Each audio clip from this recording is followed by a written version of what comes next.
As an older lady, I should simply celebrate Christmas and stay out of the way. However, it seems that after being invited to spend Christmas vacation together, Margaret has been kicked out of the house. First things first, I need to tell Jeffrey about Margaret's true nature. Somehow, I'll expose Margaret's facade. I refuse to be family with someone like her. I am Michelle, 72 years old, living with my son Jeffrey. Jeffrey is nearing 40, still single, and my husband passed away 3 years ago. Jeffrey used to live alone, but moved back home when he changed jobs as it was closer to his workplace. Our current house might look new at a glance, but it was actually remodeled a while ago from a nearly broken down place due to years of deterioration and poor fittings. As a result, the remodeled house has become comfortable and clean. From his perspective, my husband seemed like a family-loving man who decided to remodel for our comfort.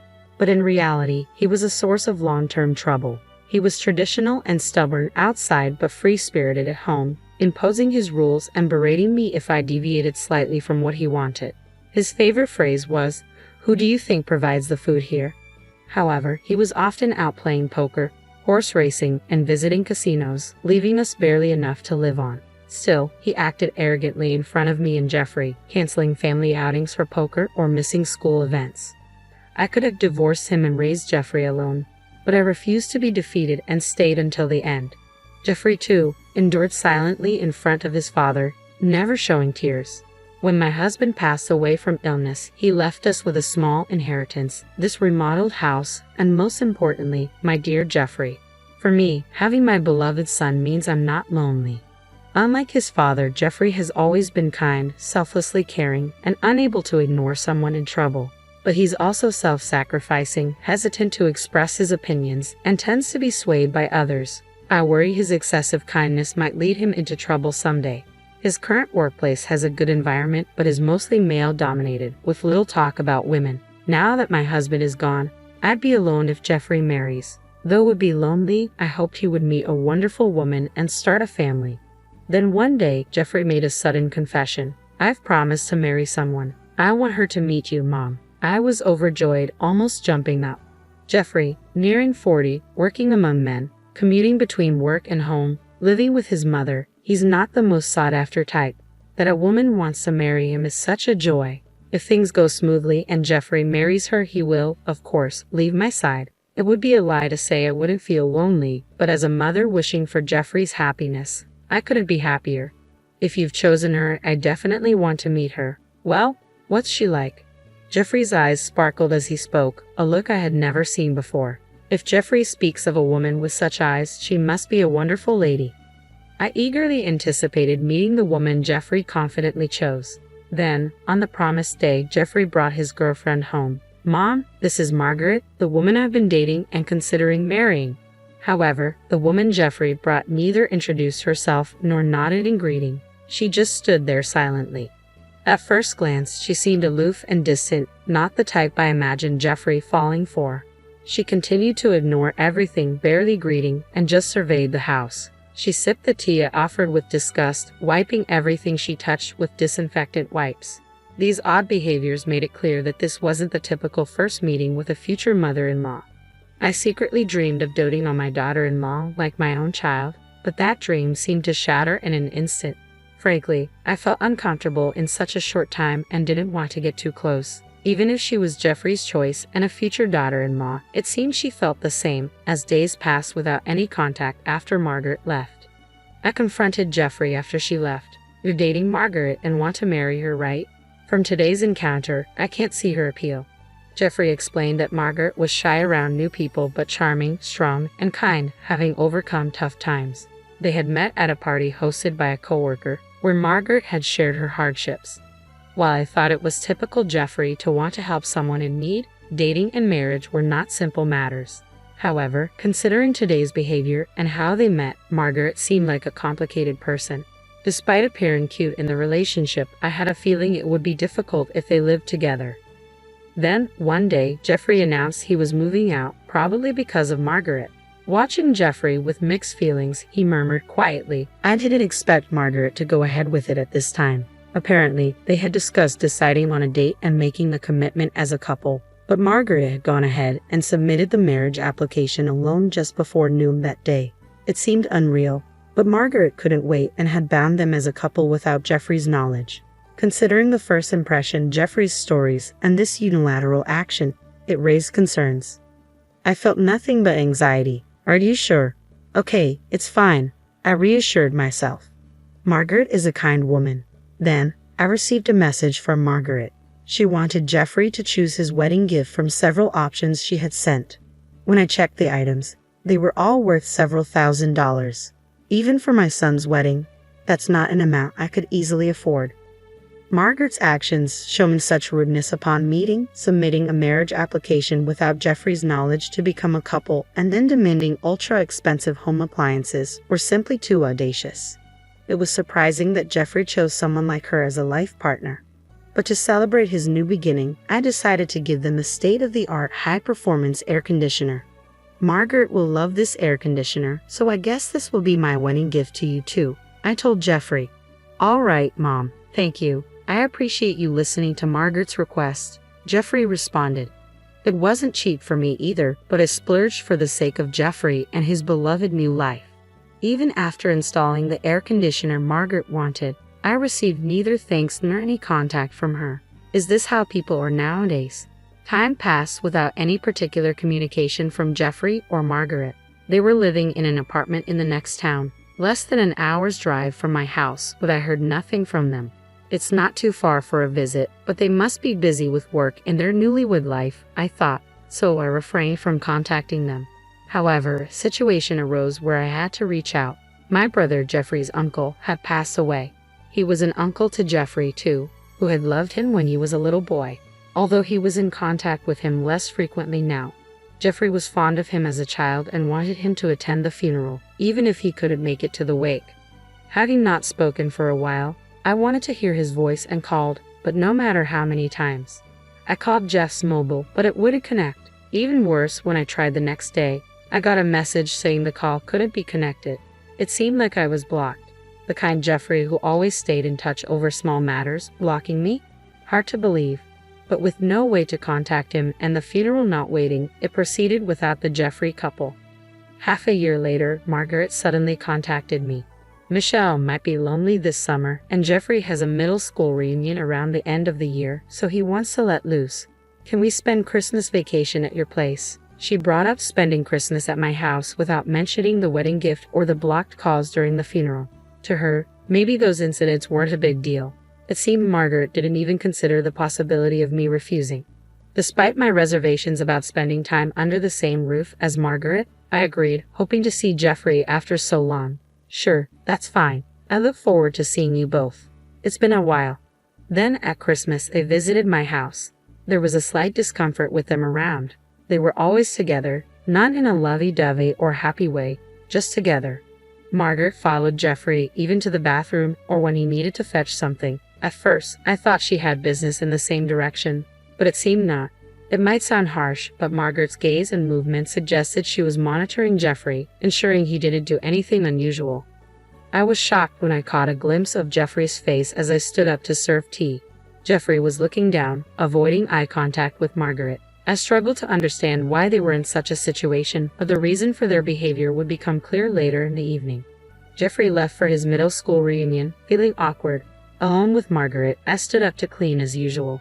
I started vacuuming, but suddenly the vacuum cleaner stopped. It was working fine yesterday. At that moment, with a loud bang and a strong impact, I found myself knocked over into the garden along with the vacuum cleaner. Luckily, I was wearing thick socks, but with the snow outside, I freeze if I stayed there. Who would do this? A suspicious person? A burglar? As I tried to get up, I saw it was Margaret who had thrown out the vacuum cleaner and me. Older lady, celebrating Christmas out here suits you, Margaret said. What? Wait, Margaret, do you realize what you're doing? I exclaimed. Shut up, older lady. I'm looking forward to the times while he's gone. It'll be a great night without you in the way. Sit. Don't interfere, she snapped. Saying that, Margaret started making a phone call to someone, apparently a man, judging by the name she called. Her flirting voice and the way she spoke suggested she was planning to meet a lover in this house. Indeed, the house was newly remodeled and minimalistic, thanks to me. But who would think to use their mother-in-law's house, where their husband grew up, to cheat? Margaret, it seemed, was the type to kick out her mother-in-law and bring her lover over, taking advantage of Jeffy's absence. I found myself in the snowy yard, kicked out, and left to fend for myself. But I had a plan. Donning an old pair of shoes and a jacket from the shed, I decided to fight back. Firstly, I doubted Jeffrey knew about the affair. Even Jeffrey, who is kindness personified, would surely react if he knew his beloved wife was cheating on him. I needed to contact Jeffrey immediately and have him witness the affair about to happen in this house. But since my calls were blocked on Jeffy's mobile, I needed a different approach. That's when I thought of Jeffy's childhood friend. They had been close through college and often dined together even after graduating. The friend ran a deli inherited from their parents in the local shopping district. I headed there desperately hoping for some information. At the deli, I found his parents, who said he might be at a reunion at a pub in the same shopping district. I rushed to the pub, hoping to catch Jeffrey. Luckily, I spotted Jeffrey running from a convenience store. Good timing. Margaret kicked me out of the house. She's planning to spend time with some man there. I heard her talking on the phone. Do you know anything about this? I asked. Margaret cheating? No way, Jeffrey exclaimed. He immediately left the reunion and headed to my house. I wanted to go too, but he said it was too dangerous since we didn't know who the man was and asked me to stay away. I hid in a nearby business hotel, leaving the matter between Jeffrey and his wife to him. The next day when I returned home, I found Margaret beaten up in the garden, naked. Older lady, don't you care to help your daughter-in-law? I can't even get into the house. How did you raise your son? She snapped. I couldn't believe the gentle Jeffrey would beat his wife to such an extent and leave her in the garden.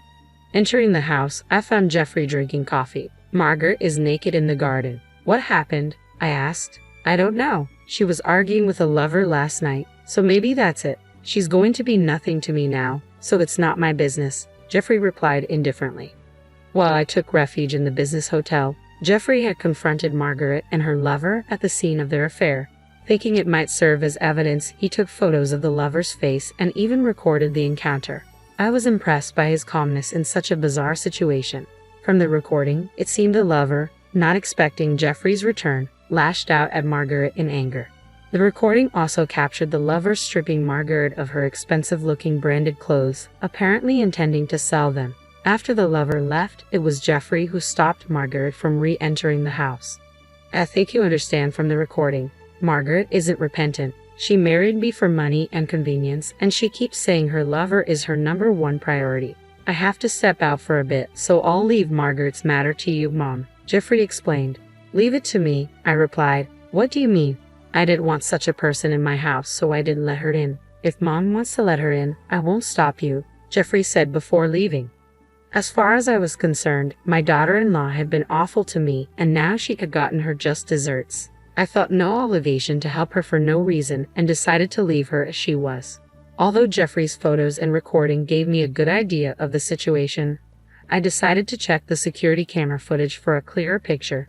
I was thankful I had installed the cameras after hearing about a burglary at a relative's house. Neither Margaret nor her lover seemed to realize their actions were being recorded in someone else's house, causing trouble. While examining the footage and photos, I noticed something familiar about the lover's unusual hat. As I was pondering this, the noise outside caught my attention, accompanied by the doorbell. When I opened the door, there was a police officer. It turned out Margaret had played the victim to the neighbors, leading to a report of an injured naked woman in the garden. Sorry for the disturbance, officer. Margaret got involved in some trouble, but neither Jeffrey nor I saw her get injured. We have security cameras so we can explain what kind of trouble it was, I explained. I shared the events of the previous night along with the evidence from the cameras and photos.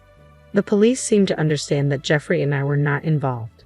However, they couldn't leave an injured naked woman in the garden in the middle of winter.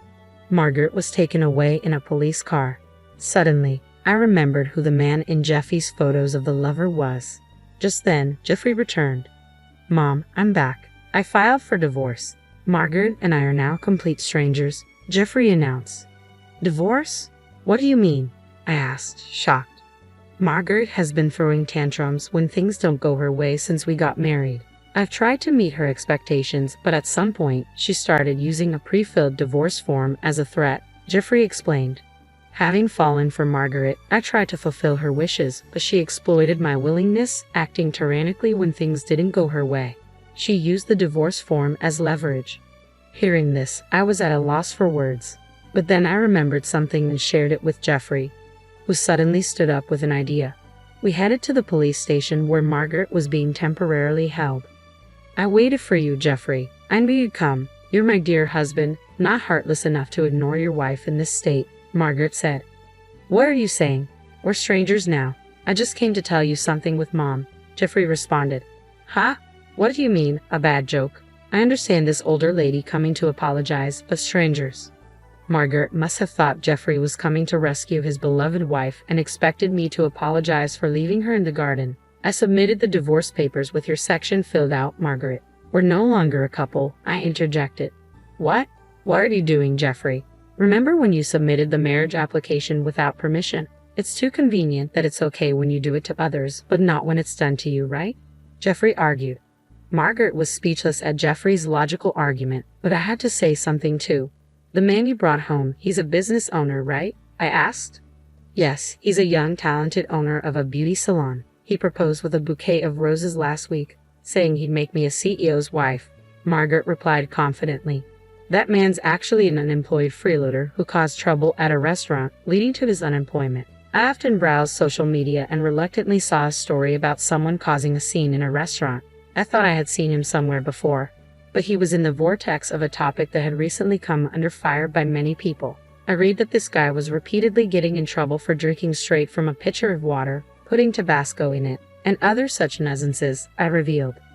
Margaret's confidence shattered as the truth unfolded before her eyes. I read that he was recently fired from his part-time job.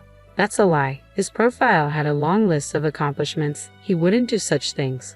Well, regardless, my house has a lot of damage from his tantrum. I could file a report for the nuisance, I stated. Margaret, convinced she had become CEO's wife, was in for more shocks. In order to push Margaret to the edge, we decided to fold in even more. Also, one of your company's executives is a longtime friend of mine. What you told my workplace about the affair, I didn't reveal the affair. I just discussed your relationship history with Jeffrey. Any problem with that? It's better not to do things you'd be embarrassed to be seen doing, I explained. Shocked by the cascade of revelations, Margaret turned pale. Leaving her behind, I exited the police station. Later, Margaret's mistreatment of me and her affair led to her divorce becoming public at her workplace. She was a long-time employee due to a promotion, but her actions caused her to lose that opportunity. Her terrible behavior led to her being transferred to another region where everyone knew about her, resulting in her worst ending due to her infidelity. Why is everyone avoiding me? I was just in a pure romance with the talented CEO. Are they jealous of me, who could have been a CEO's wife? Margaret exclaimed. Tell a friend of yours on the board to stop the stupid workplace bullying. You think you're being ostracized and bullied just because you're out of place after being transferred? That's a naive way of thinking. There's nothing I can do about it, sorry, I responded. Eventually, Margaret had nowhere to belong at work and ended up resigning. Worse, she became homeless. How can you leave me, your ex-daughter-in-law, without a home in the winter? Isn't it heartless to have a woman shiver outside? Margaret accused. What are you saying? Who kicked Mom out into the snow-covered garden? You're only thinking of yourself. Your words and actions don't match, Jeffrey retorted. The apartment where Jeffrey and Margaret lived was company housing for married employees, so Margaret was evicted due to the divorce. Despite this, Margaret, not giving up, repeatedly harassed Jeffrey. You're there, aren't you? How can you not help your wife in trouble? Don't you have any kindness? Margaret pleaded. You expect kindness from others while ignoring your own actions. But I guess explaining this is useless, I remarked. Not satisfied with harassing Jeffrey, Margaret also came to my place, even following me to the supermarket. Can you leave your daughter-in-law in this situation? Would you do the same to your son? Your son abandoned his troubled wife, abandoned his troubled daughter-in-law. You brought this upon yourself. Remember your actions, Margaret cried. Each time the security system activated or bystanders called the police, making Margaret known as a troublemaker in town. Exhausted by her persistence, Jeffrey and I consulted the police and obtained a restraining order. Margaret, looking for a new target, started attending matchmaking parties. But with no money, job, or proper appearance, she was turned away at the door, becoming infamous as a party crasher. Finally, Margaret's assaults stopped and we lived in peace. Mom, I was out of my mind back then.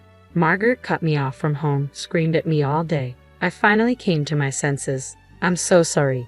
Jeffrey and I are living together again. Whether Jeffrey remarries or stays with me, I'm happy as long as he shows true kindness to others, I expressed.